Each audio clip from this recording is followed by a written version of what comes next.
Hello बच्चों, आशा करते हैं आप सब बहुत अच्छे होंगे। स्वागत करते हैं आप सबका पीवी स्टडी सेंटर में। जैसा कि हम क्लास 10th का दो चरवल रैखिक संकट को पढ़ने वाले हैं। ये क्या है? क्लास 10th का तीसरा अध्याय, ठीक है ना। तो इसको समझिए ध्यान से। इससे पहले क्या है कि बहुपद पढ़ा चुके हैं। बहुपद मतलब अगर नहीं देखे तो सबसे पहले उसको देखिएगा। उसमें हम लोग बहुपद के बारे में पूरा समझे। उससे अगर उसको आप देखेंगे, उससे रिलेटेड यही होता है। 3 चैप्टर हाई स्कूल में है जो एक दूसरे से कनेक्ट है, ठीक। एक ही बहुपद है, बहुपद, और एक दो चर वाला रैखिक संकर और एक द्विघात समीकरण। ये तीनों क्या है? एक दूसरे से रिलेटेड, मतलब इन दोनों में लगे एक ही जैसे सब चीज चल रहा है। और क्या है कि इससे भी इंपॉर्टेंट क्वेश्चन बनता है और बता समीकरण और द्विघात समीकरण, इन तीनों को मिला करके ऑप्शन में इन तीनों से लगभग 5 क्वेश्चन पूछे जाते हैं। लगभग मिला दिया जाए तो 5 क्वेश्चन इन तीनों से मिला करके पूछे जाते हैं, और लॉन्ग आंसर वाला तो एक बनता ही बनता है, ठीक है ना। अब समझिए ध्यान से। ये क्या होता है समझिए ध्यान से। यहाँ पर लिखा है समीकरण और लिखा है रैखिक समीकरण। तो रैखिक समीकरण समझिए। रैखिक समीकरण, रैखिक समीकरण किसे कहते हैं? है कि नहीं? रैखिक समीकरण एक बहुपद ऐसा होता है जिसमें चर की घात क्या होती है? एक होती है, उसे कहते हैं रैखिक बहुपद। मतलब हमारे पास ऐसा क्या हो? बहुपद हो, बहुपद जिसमें जो चर होती है, चर, चर का मतलब एक्स चाहे वाई चाहे जेड, ये सब चीजें चर चर है। चर की घात क्या हो? घात, घात क्या हो? एक हो, तो उसको कहेंगे रैखिक बहुपद, ठीक। और बराबर में जीरो लिख देते हैं तो उसको संकर कहेंगे। तो रैखिक संकर किसे कहेंगे? ऐसा समीकरण जिसमें चर की घात एक होती है उसे कहते हैं क्या चीज? रैखिक समीकरण, ठीक। अब यहाँ रैखिक समीकरण तो है नहीं, यहाँ क्या चीज है? दो चर वाले रैखिक समीकरण। तो दो चर वाले रैखिक समीकरण किसे कहेंगे? हम कहेंगे ऐसा समीकरण, ऐसा समीकरण जिसमें जिसमें जिसमें दो चर होता है, दो चर होते हैं। ऐसा समीकरण जिसमें दो चर होते हैं। कितने चर? दो चर होते हैं। और ऐसा समीकरण नहीं, ऐसा, ऐसा क्या? ऐसा रैखिक समीकरण, रैखिक, ऐसा रैखिक समीकरण जिसमें दो चर होते हैं उसे कहते हैं, उसे कहते हैं दो चर वाले रैखिक समीकरण। उसे कहते हैं दो चर वाले रैखिक रैखिक समीकरण, समीकरण। बात समझ में आई? मतलब क्या? ऐसा हमारे पास रैखिक समीकरण हो जिसमें चर कितने हों? दो, तो उसको बोलेंगे दो चर वाला रैखिक समीकरण। तीन चर होता तो तीन चर वाला रैखिक समीकरण, है कि नहीं? तो ऐसा रैखिक समीकरण जिसमें दो चर होते हैं उसे दो चर वाला रैखिक समीकरण कहते हैं। लेकिन एक चीज यहाँ देखिए, लास्ट में लिखा युग्म, ठीक। अच्छा, युग्म को अभी देखते हैं, पहले इसका उदाहरण देखिए। दो चर वाला रैखिक समीकरण वो मतलब क्या? चर, चर कितना हो? दो, ठीक। और घात कितना हो? एक हो, ठीक। चर दो होगा तो हम कहेंगे दो चर वाला, घात एक होगा तो हम कहेंगे रैखिक। बात समझ में आया? तो हम कहेंगे दो चर वाला रैखिक समीकरण। तो देखिए उदाहरण इसका, दो चर और उसका समीकरण, जैसे कि हम कह रहे हैं 3x प्लस में 5y और माइनस में 8 और बराबर में 0। तो देखिए यहाँ पर दो चर दिखाई दे रहे हैं कि नहीं? एक चर x है, एक चर क्या है? y है। इसमें दो चर है, दो क्या दिखाई दे रहा है? चर है। तो हम कहेंगे हाँ, ये दो चर वाला क्या है? रैखिक समीकरण, क्योंकि यहाँ घात एक है, यहाँ भी चर की घात एक है। तो ये दो चर वाला क्या है? रैखिक समीकरण होगा, ठीक। आप समझिए ध्यान से। दो चर वाला रैखिक समीकरण है तो इसका एक मानक रूप होता है। क्या होता है? मानक रूप, ठीक। अब देखिए दो चर वाला रैखिक समीकरण का एक क्या होता है? मानक रूप। तो मानक रूप को कैसे लिखते हैं? देखिए सबसे पहले होता है ए एक्स प्लस में बी वाई प्लस में सी बराबर 0। ये दो चर वाले रैखिक समीकरण का क्या है? मानक रूप है। यहाँ पर ये एक्स एक चर है, वाई एक चर है। एक्स का गुणांक जो ए है, वाई का गुणांक बी है, इसको याद रखिएगा। एक इसको कहा जाएगा, एक्स गुणांक को ए कहा जाएगा और वाई के गुणांक को बी कहा जाएगा। और ये जो सी दिखा दे रहा है इसको हम लोग बोलेंगे क्या चीज? अचर पद, अचर पद बोलते हैं, ठीक है कि नहीं? तो यहाँ पर तीन चीजें दिखाई दे रहा है। अब समझिए यहाँ पर ये जो x का गुणांक a है, ठीक, और y का गुणांक क्या है? b है, और ये c है। तो यहाँ a और b और c, ठीक, ये तीनों ये क्या है? वास्तविक संख्या है, वास्तविक संख्या। मतलब क्या है? ए बी सी कोई भी वास्तविक संख्या हो सकती है, ठीक। ये कुछ भी हो सकती है, लेकिन ये जो ए है और जो बी है, ये दोनों, ठीक, कोई भी वास्तविक संख्या हो सकती है, लेकिन जीरो जो है, जीरो को छोड़कर। मतलब ए और बी जीरो नहीं हो सकते, बाकी ये सब कुछ भी हो सकते हैं। देखिए इन सबको पूरा आजादी है, ये एक दो तीन चार माइनस प्लस कुछ भी हो सकते हैं, दशमलव बट्टे कुछ भी हो सकते हैं, लेकिन क्या नहीं होगा, जीरो नहीं होगा। उसका कारण क्या ये समझिए। देखिए हम कह रहे हैं कि हमारे पास दो चर वाला रैखिक समीकरण है, ए एक्स प्लस में बी वाई प्लस में सी बराबर जीरो होता है। अब समझिए, अगर हम कहेंगे कि ये ए अगर जीरो हो गया तो ए जीरो हो जाएगा, तो एक्स प्लस में बी वाई प्लस में सी बराबर जीरो है, तो एक्स का जीरो में गुणा कर देंगे तो ये जीरो हो जाएगा, और प्लस में बी वाई प्लस में सी बराबर जीरो हो जाएगा। अब मुझे बताइए, अगर एक ए मान जीरो हो गया तो एक एक्स जो है खत्म हो जाएगा। जब एक चर खत्म हो जाएगा तो ये अब एक चर वाला रैखिक समीकरण हो जाएगा। लेकिन हम पढ़ रहे हैं दो चर वाला रैखिक समीकरण, तो यहाँ हम देख रहे हैं कि हमारा जो दो चर वाला रैखिक समीकरण है वो नहीं रह जाएगा, वो बिगड़ जाएगा, ये खराब हो जाएगा। तो इसलिए ए जीरो नहीं हो सकता, क्योंकि हमारा एक चर खत्म हो जाएगा। उसी तरीके से अगर हम बी की जगह में हम लिख दिए क्या चीज जीरो, तो इसी तरह हम करें, अगर बी की जगह हम क्या कर दें, बी की जगह अगर जीरो कर दें तो वाई खत्म हो जाएगा, तो ये एक चर वाला रैखिक समीकरण बचेगा। बात समझ में आ रही है? तो मतलब ए अगर जीरो हुआ तभी दो चर वाला रैखिक समीकरण नहीं रह जाएगा, बी जीरो हुआ तभी ये दो चर वाला रैखिक समीकरण नहीं रह जाएगा, ठीक है ना। इसलिए ये ए और बी दोनों में से कोई ये दोनों जीरो नहीं हो सकता। हाँ, सी जीरो हो सकता है, कुछ भी हो सकता है, इसके जीरो होने से थोड़ा यस और वाई खत्म हो जाएगा, यस वाई पर कोई प्रभाव नहीं पड़ेगा अगर सी जीरो हुआ तो भी। ठीक, तो हम लोग इतना सबसे पहले लिखेंगे, उसके बाद समझेंगे इसमें युग्म लगा करके तब परिभाषा क्या होगा। अच्छा समझिए ढंग से, परिभाषा पूरा करने के लिए क्या करेंगे, सबसे पहले युग्म समझेंगे तभी समझ में आएगा। ठीक है, अभी युग्म को समझ लीजिए, उसके बाद तब परिभाषा लिखते हैं। हम ये समझे कि दो चर वाला रैखिक समीकरण क्या था, दो चर वाला रैखिक समीकरण क्या था, इसका मानक रूप भी देखे। क्या देखे, इसका मानक रूप देखिए, क्या चीज, मानक रूप। मानक रूप देखे कि A X plus B Y plus C बराबर जीरो, यही देखे, ठीक है ना। आप समझिए इसमें युग्म का क्या मतलब है, युग्म का मतलब होता है जोड़ा। क्या होता है, जोड़ा। जोड़ा का मतलब क्या है, हमारे पास ये जो मानक रूप दिखाई दे रहा है दो चर वाले रैखिक समीकरण का, ये जो दो चर वाले रैखिक समीकरण है ये जोड़ा में होगा, मतलब दो होगा। कितना होगा, दो होगा। तो हम इसका परिभाषा क्या कहेंगे, हम कहेंगे ऐसा ऐसा ऐसा दो चर वाला, ऐसा दो चर वाला रैखिक समीकरण युग्म। अब यहाँ युग्म बोलेंगे, क्या बोलेंगे, युग्म। रैखिक समीकरण बोलेंगे, रैखिक समीकरण युग्म। ऐसा दो चर वाला रैखिक समीकरण युग्म, ऐसा दो चर वाला रैखिक समीकरण, या फिर कहेंगे ऐसा रैखिक समीकरण युग्म, इसको बीच में से हटा देंगे। ऐसा रैखिक समीकरण युग्म जिसमें जिसमें जिसमें दो चर होते हैं, चर होते हैं।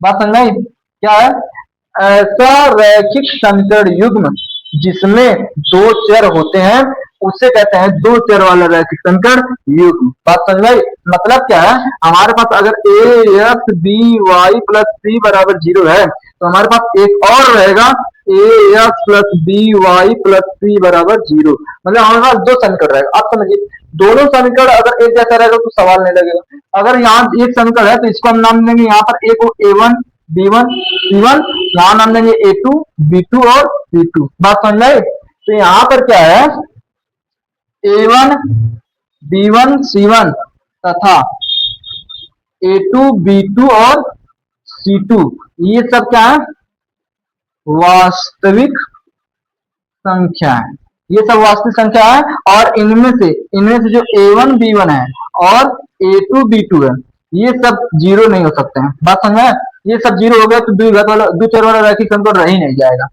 तो अब इतना लिखेंगे, उसके बाद समझेंगे आगे क्या है।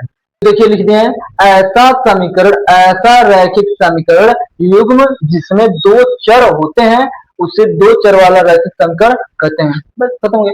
ऐसा रैखिक समीकरण युग्म, क्या, ऐसा रैखिक समीकरण युग्म जिसमें दो चर होते हैं उसे दो चर वाला रैखिक समीकरण कहते हैं। ठीक, मतलब क्या है, इसमें दो क्या आएंगे, समीकरण आएंगे, और कैसे, एक साथ। ठीक, जैसे देख लीजिए यहाँ पर दो समीकरण एक साथ लिख दिया गया है, दो समीकरण एक साथ लिखा हुआ रहेगा। ठीक, दो समीकरण एक साथ आएगा, दो समीकरण एक साथ आएगा तो उसको बोलेंगे दो चर वाला रैखिक समीकरण युग्म। दो दो चर आए, दो रैखिक समीकरण आएंगे।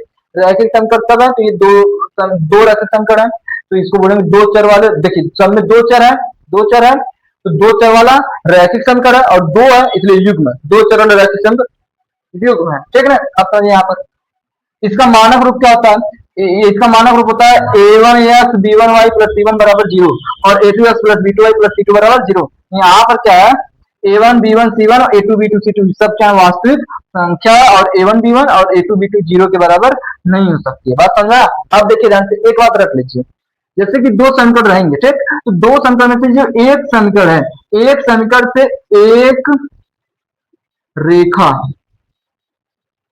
प्राप्त होती है, ठीक, तो दूसरा ये जो है इससे भी एक रेखा प्राप्त होगा, एक रेखा प्राप्त होगा। बात समझ, मतलब एक समीकरण जो होता है एक रेखा देता है, एक समीकरण से एक रेखा बनती है। तो हम कह रहे हैं एक जो सवाल होगा, एक क्वेश्चन जो होगा उसे एक अगर सवाल होगा तो इस सवाल में दो समीकरण है, अगर दो समीकरण है तो एक समीकरण से एक रेखा, तो दो समीकरण से दो रेखा, मतलब क्या है, इन सवालों में हमें दो रेखा प्राप्त होगा, दो समीकरण से दो रेखा प्राप्त होगा। अब समझिए ये जो दो रेखाएं हैं अब कैसे कैसे जा सकती हैं। देखिए अगर ये दो रेखाएं हैं तो उनका हम लोग खींचेंगे ग्राफ, तो ये दो रेखाएं कभी कभी हो सकती हैं एक दूसरे से ऐसे समांतर होकर के जाए, कभी कभी हो जाएगा कि ऐसे एक दूसरे के काटती हुई जाए और कभी कभी हो जाएगा एक के ऊपर जाए। ये तीन स्थितियां बस बनती हैं।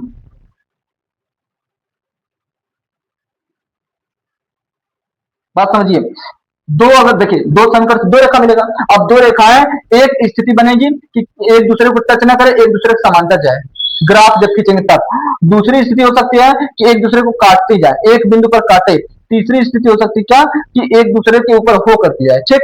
तो आगे समझते हैं, इसको पहले लिख दीजिए उसके बाद। अब कैसे पता चलेगा, जैसे कि एक रेखा से एक समीकरण बनेगा, एक रेखा से एक समीकरण बनेगा, हमें कैसे पता चलेगा कि कब रेखाएं दोनों एक दूसरे को काटेंगी, कब समांतर जाएंगी, कब समपाती होगी। पहले ये तीन शब्द समझिए। एक होता है समांतर रेखाएं होती है, देखिए जब दो रेखा एक दूसरे को किसी बिंदु पर टच नहीं करते हैं, काटते नहीं है, तो उसको हम बोलते हैं समांतर रेखा। इनके बीच की दूरी हर जगह समान होती है, इसको बोलते हैं समांतर रेखा। जब दो रेखाएं एक रेखा के ऊपर दूसरी रेखा स्थित होती है तो उसको बोलते हैं संपाती रेखा।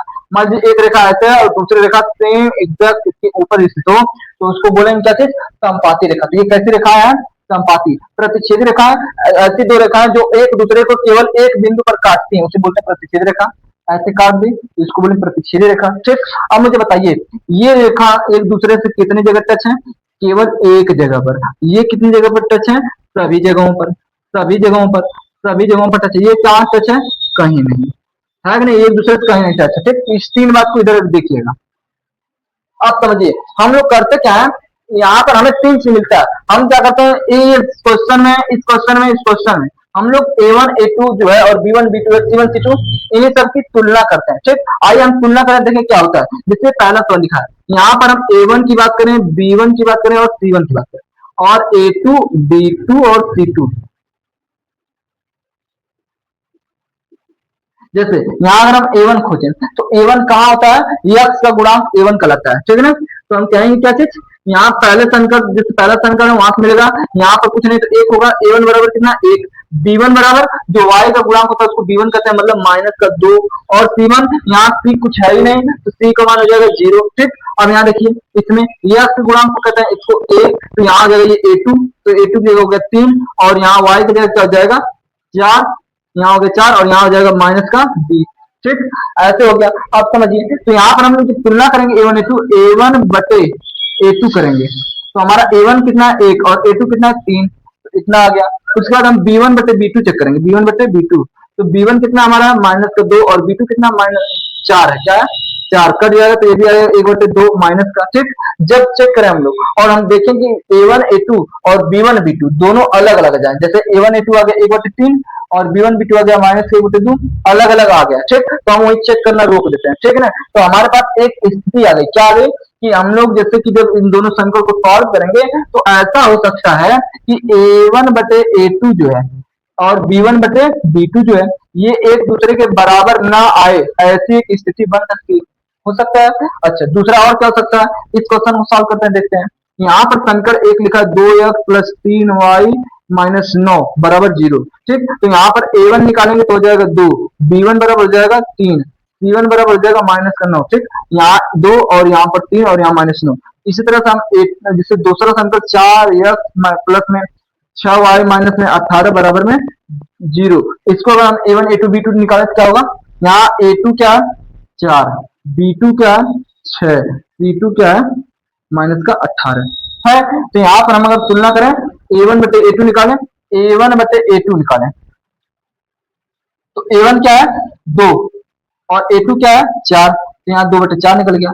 अच्छा कट जाएगा तो 1/2 हो गया। B1 बटे B2 निकालेंगे तब क्या होगा, B1 क्या है B1 कहाँ है, ये B1 है 3 और B2 कितना है, B2 कितना है 6, तो ये भी कट जाएगा तो ये भी आ जाएगा 1/, कितना आ जाएगा 2। उसके बाद C1/C2 देखिए जब B1 B2 बराबर आ जाएगा तो C1/C2 भी चेक करेंगे। तो C1/C2 कितना दिखाई दे रहा है, C1 कितना है, C1 है -9, -9 और C2 कितना -18 है। तो यहाँ से कट जाएगा, ये भी कट जाएगा तो ये भी हो जाएगा 1/2। तो देखिए यहाँ पर हुआ क्या, यहाँ पर हम देख रहे हैं A1 बटे हमारा A2 जो था और B1 बटे B2 था और C1 बटे C2, ये तीनों आपस में क्या आ गए बराबर। बताओ ऐसा भी हो सकता है, ऐसा हो सकता है, दो चीजें दिखाई दिया, जितना बताएंगे बस उतना ही दिखाई देगा। जैसे कि हम जब तुलना करेंगे A1 A2 B1 B2 C1 C2 का, तो हो सकता है कि A1 A2 B1 B2 के बराबर ना आए, एक स्थिति। दूसरा हो सकता है कि A1 A2 B1 B2 C1 सब बराबर हो जाए एक दूसरे के, ठीक। तीसरी स्थिति देखिए क्या हो सकता है, ठीक, इसको मिटा रहे हैं उसके बाद बता रहे हैं।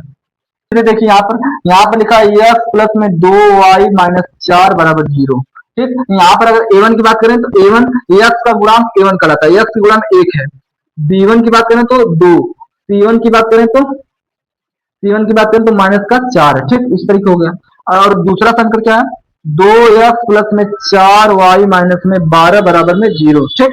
अब देखिए यहाँ पर अगर हम A2 की बात करें तो क्या 2, B2 की बात करें तो हो गया 4 और C2 की बात करें तो हो गया -12। बात समझ आई, इतना हो गया। अब हम करेंगे क्या, A1 बटे A2 चेक करेंगे। तो हम कह रहे हैं A1 हमारा कितना है 1, A2 कितना है 2, 1/2 आ गया, ठीक। अच्छा B1 बटे B2 चेक करेंगे तब क्या होगा, B1 बटे B2 क्या है, B1 है 2, पहले चेक करेंगे B1 बटे B2, तो हम कह रहे हैं B1 कितना है 2 और B2 कितना है B2 4, तो ये भी कट के आ जाएगा 1/2। A1 A2 1/2, B1 B2 भी 1/2, ठीक। अच्छा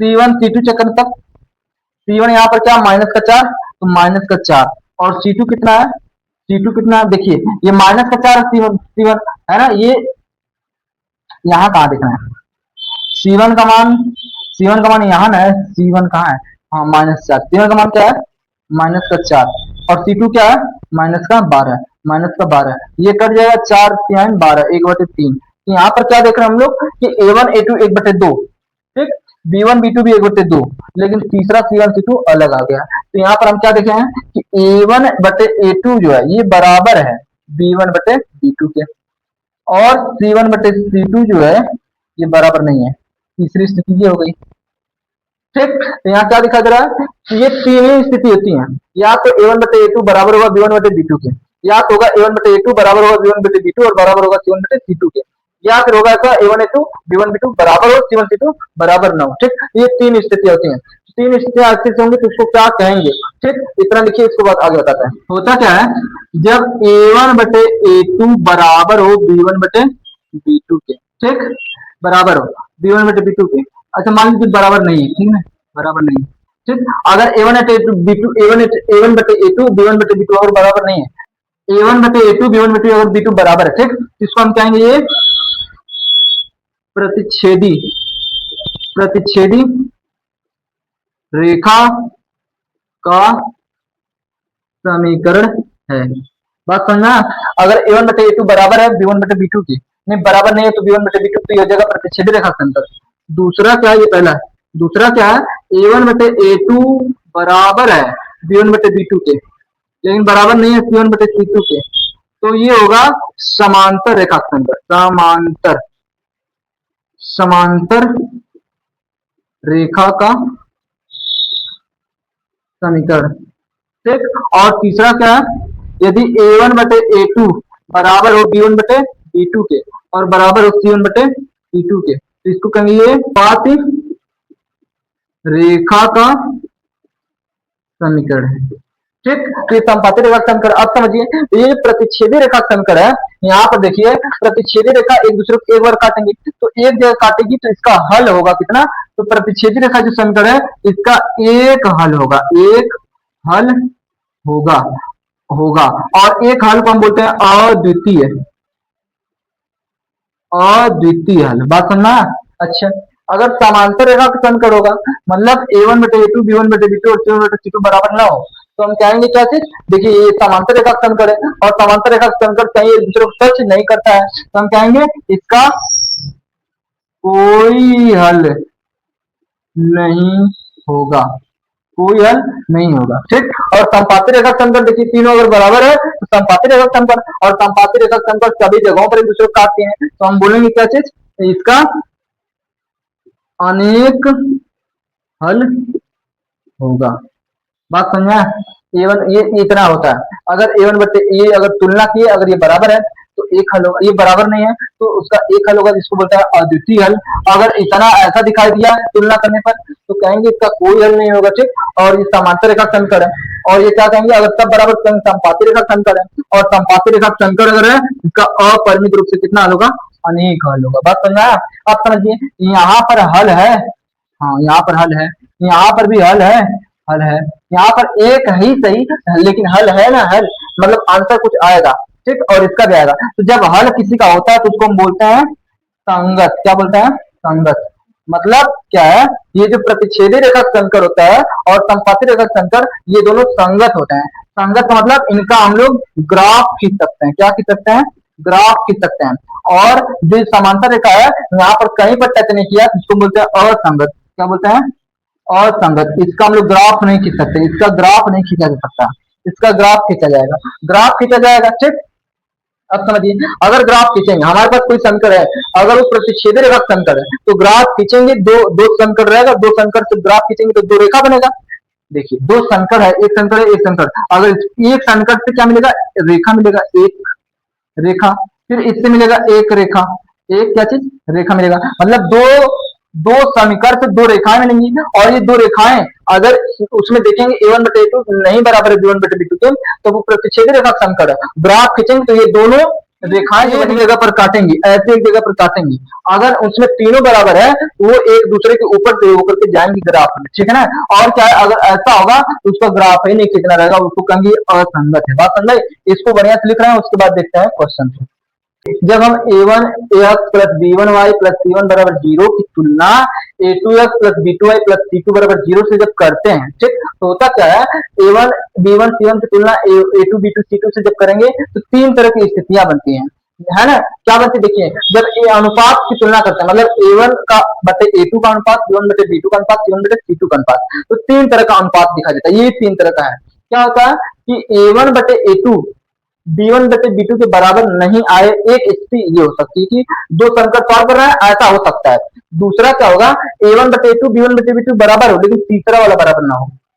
तीसरा स्थिति क्या होगा कि तीनों आपस में बराबर हो, A1 बटे A2 बराबर हो B1 बटे B2 बराबर C1 बटे C2। ठीक। इसके बाद ग्राफ का चित्र कैसा है? अगर अगर ऐसा है A1 बटे A2 बराबर नहीं है B1 बटे B2 के, तब ये प्रतिच्छेदी रेखा का समीकरण होगा। और अगर ऐसा हो कि ये दोनों बराबर हो, ये बराबर ना हो, तो ये समांतर रेखा का समीकरण होगा। और जब तीनों बराबर हो, A1 बटे A2 बराबर हो B1 बटे B2 और बराबर C1 बटे C2, तब ये संपाती रेखा का समीकरण होगा। प्रतिच्छेद रेखा का समीकरण एक जगह प्रतिच्छेद करते हैं तो केवल एक हल होगा या अद्वितीय हल होगा। प्रतिच्छेदी रेखा का समीकरण अद्वितीय हल देता है। ठीक। मतलब अगर कहीं पेपर में आ गया A1 बटे A2 B1 बराबर नहीं B1 बटे B2, तो ये किस रेखा का समीकरण है? ये प्रतिच्छेदी रेखा का समीकरण है, और प्रतिच्छेदी रेखा का समीकरण केवल एक हल देता है। अब इसके बाद यहाँ देखेंगे A1 बटे A2 बराबर B1 बटे B2 और बराबर नहीं है C1 बटे C2, तो ये समांतर रेखा का समीकरण देता है, और समांतर रेखा का समीकरण का कोई हल नहीं होता है। यहाँ A1 बटे A2 बराबर B1 बटे B2 के और बराबर C1 बटे C2, तो ये संपाती रेखा का समीकरण है, और संपाती रेखा के समीकरण का अपरिमित रूप से अनेक हल होता है। बात समझना? ये चीज आप याद करिए, और इसको याद करेंगे तो सवाल बहुत आसानी से लगेगा।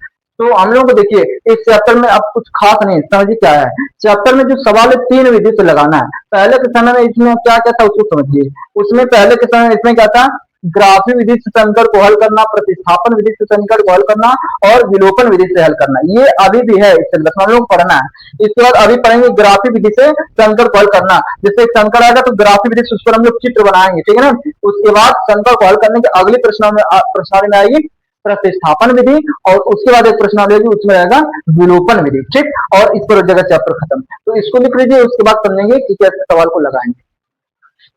आइए समझते हैं, क्वेश्चन दिया है, ग्राफ द्वारा जांच कीजिए कि समीकरण युग्म यस प्लस 3y बराबर 6 और 2x माइनस 3y बराबर 12 ठीक संगत है।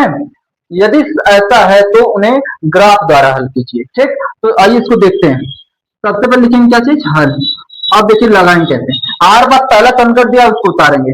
पहला समीकरण दिया यस प्लस 3y बराबर दिया है 6। ठीक, तो देखिए ग्राफ विधि में क्या करते हैं, हम कुछ बिंदु ज्ञात करते हैं। जैसे निर्देशांक जानते अगर आप पढ़े होंगे तो हम लोगों को उसी ग्राफ में दर्शाना है, तो हमें कुछ बिंदु की आवश्यकता पड़ेगी। तो हम बिंदु कैसे निकालते हैं उस बात को देखिए। जैसे कि समीकरण 1 लिख दिए। ठीक, समीकरण 1 लिख दिए। अब 1 में क्या करेंगे, यहाँ पर एक चर एक्स या वाई किसी एक को छोड़कर सब चीज बराबर के इस तरफ ला देंगे। ठीक, तो होगा क्या, एक्स छोड़ दिए, यक्स को मान लीजिए यक्स को रहने दे रहे हैं। ठीक, तो यहाँ पर 3y यहाँ पर है और प्लस बराबर में 6 यक्स इधर आ गया तो यहाँ माइनस का यक्स हो गया। ठीक, और y यहाँ छोड़ देंगे तो हो जाएगा क्या चीज, y अगर यहाँ छोड़ देंगे तो ये 3 जाएगा बट्टे में, तो 6 माइनस यक्स और बट्टे हो जाएगा 3। ठीक, अब इसके लिए एक सारणी बनाएंगे। सारणी बनाएंगे, देखिए क्या समझिए। अब यहाँ पर लिखा यक्स, अगर हम यक्स का वैल्यू लेते जाएं तो सॉल्व करेंगे तो हमें y का वैल्यू निकलता आएगा, y का वैल्यू पता चलेगा। तो इस तरीके से निकालेंगे एक ग्राफ, मतलब एक समीकरण से एक सारणी बनाएंगे। ठीक, और दूसरे समीकरण से दूसरी सारणी बनाएंगे। तो चलिए आइए सबसे पहले दूसरी सारणी में लिख लेते हैं। पहले दूसरी जैसे समीकरण क्या है, 2x माइनस 3y और बराबर में क्या लिखा है 12। ठीक, तो यहाँ पर भी हम क्या करेंगे, जो ये माइनस का 3y है उसको भेज देंगे। ठीक, तो हमारा x बराबर जैसे 2x है तो 2x लिख देंगे और 12 और ये उधर जाके प्लस में हो जाएगा 3y। ठीक, अब यहाँ पर 2 बटन जाएगा तो x बराबर आएगा 12 प्लस में 3y और बटन में क्या चीज 2। तो यहाँ से एक सारणी मिलेगी।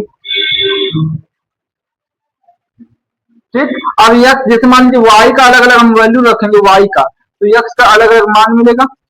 यहाँ y है, y का अगर यहाँ वैल्यू अपने जो इच्छा वो रखेंगे तो सॉल्व करेंगे तो x का वैल्यू निकलता है। ठीक, तो आइए वहां पर देखते हैं। पहले सबसे पहले देखिए यहाँ पर, जैसे यहाँ पर x लिखा है, अगर x की जगह हम 0 कर दें तो ये 0 हो गया, तो ये खत्म हो जाएगा, बचेगा 6। 3 से काटेंगे तो 3 से 2 बार में कटेगा। यहाँ अगर हम रख दें 0 तो y का मान आ जाएगा 2, क्या आ जाएगा 2। उसी तरीके समझिए, अगर यहाँ हम 6 रख दें, 6 में से 6 घट जाएगा तो हो जाएगा 0 और 3 भाग देंगे तो आ जाएगा क्या चीज 0, मतलब 6 रखने पर आ गया 0। तो इस तरीके से देखिए एक सारणी प्राप्त हो गई। उसी तरह यहाँ देखेंगे क्या चीज, यहाँ भी y लिखा है, y की जगह हम क्या रखेंगे, हमें वैल्यू मिलता जाए। y की वैल्यू अगर सोचिए, अगर यहाँ हम रख दे 4 नहीं मान लीजिए, यहाँ रखने मान लीजिए 2, अगर 2 रख रहे हैं तो 2 यहाँ हो जाएगा 6 और 12 6 18 ज्यादा हो जाएगा, वो भी मत रखिए, ज्यादा बनाना पड़ जाएगा। अगर यहाँ 0 रख दो, y का मान 0 रख देंगे तो 0 का 3 में गुणा तो ये खत्म हो जाएगा और खत्म हो जाएगा तो बचेगा 12 और 2 से कट जाएगा तो बचेगा 6, मतलब यहाँ 0 रख दिए तो यहाँ पर आ गया क्या चीज 6। ठीक है नहीं, आप समझिए। अगर हम यहाँ पर जैसे कि अगर यहाँ पर रख दें माइनस का 3, क्या रख दें माइनस का 3 रख दें, या माइनस का रख दें 4, माइनस का क्या रख दें 4। अगर माइनस का 4 रख रहे हैं तो 4 पे माइनस का 12 हो जाएगा, यहाँ प्लस का 12 माइनस का 12 खत्म हो जाएगा, 2 भाग में हो जाएगा 0। इस तरीके से एक क्या मिल गया सारणी, एक समीकरण से एक सारणी, एक समीकरण से एक सारणी। ठीक, अब हम बनाएंगे क्या चीज, एक ग्राफ बनाएंगे। एक ग्राफ में ये 1 हो गया, ये 2 हो गया, ये 3 हो गया, ये 4 हो गया, ये 5 हो गया। ठीक, और इसके बाद 6 तक बनाना है। ये 1 हो गया, ये 2 हो गया, ये 3 हो गया, ये 4, ये 5, ये 6। ठीक, यहाँ पर हो जाएगा -1 -2 -3, -1 -2 -3, 1 2 3 4 5। ठीक, इस तरह से हो गया। अब देखिए अगर x का मान 0 है तो y का मान 2, x का मान देखिए 0 यहाँ पर मिलेगा और y का मान प्लस में 2 है तो प्लस में 2 यहाँ मिलेगा, तो मतलब एक बिंदु यहाँ पर मिलेगा। ठीक, अब देखिए दूसरा, x का वैल्यू 6 तो y का वैल्यू 0, तो यहाँ पर y 0 तो x का वैल्यू 6 यहाँ पर मिल गया, तो मतलब एक बिंदु यहाँ मिला, एक बिंदु यहाँ, इसको मिलाएंगे तो क्या बनेगा देखिए ऐसे रेखा जाएगा। मतलब क्या, एक समीकरण हमें एक रेखा देता है। ठीक, अब दूसरे समीकरण से एक रेखा प्राप्त होगा। देखिए y का मान 0 तो x का मान 6, यहाँ पर भी तो यहाँ भी वही मिलेगा। कह रहा है y का मान 0 x का वैल्यू 6 तो यही मिलेगा, और कह रहा है क्या चीज y का वैल्यू -4 तो x की वैल्यू 0। हम कह रहे हैं कि y x की वैल्यू 0 तो y की वैल्यू -4। -4 माने -4 कहाँ मिलेगा? तो यह y की वैल्यू -4 तो -4 यहाँ मिलेगा, -4 यहाँ मिल गया। और x की वैल्यू 0 तो 0, x की वैल्यू 0 तो यहाँ पर मिल गया 0। देखिए y की वैल्यू -4 और x की वैल्यू 0 तो मतलब यहाँ पर, ठीक, मतलब यहाँ से एक बिंदु यहाँ मिला। मान लीजिए a1/a2 बराबर है b1/b2 के, और जैसे a1/a2 बराबर नहीं है b1/b2 तो ये प्रतिच्छेद रेखा समतल बनाता है। प्रतिच्छेद रेखा समतल का एक हल होता है या अद्वितीय हल होता है। यदि a1/a2 बराबर है b1/b2 और बराबर नहीं है c1/c2 तो ये समांतर रेखा समीकरण होता है, और समांतर रेखा समीकरण का कोई हल नहीं होता है। तीसरा क्या है, अगर a1/a2 बराबर है b1/b2 के और बराबर c1/c2 के तो ये समपाती रेखा समीकरण, और समपाती रेखा समीकरण का अनेक हल होता है। तो इस तरीके से एक उदाहरण देखें और अगले वीडियो में समझेंगे कि प्रश्नावली 3.1 कैसे लगाएंगे। आज के वीडियो में इतना ही।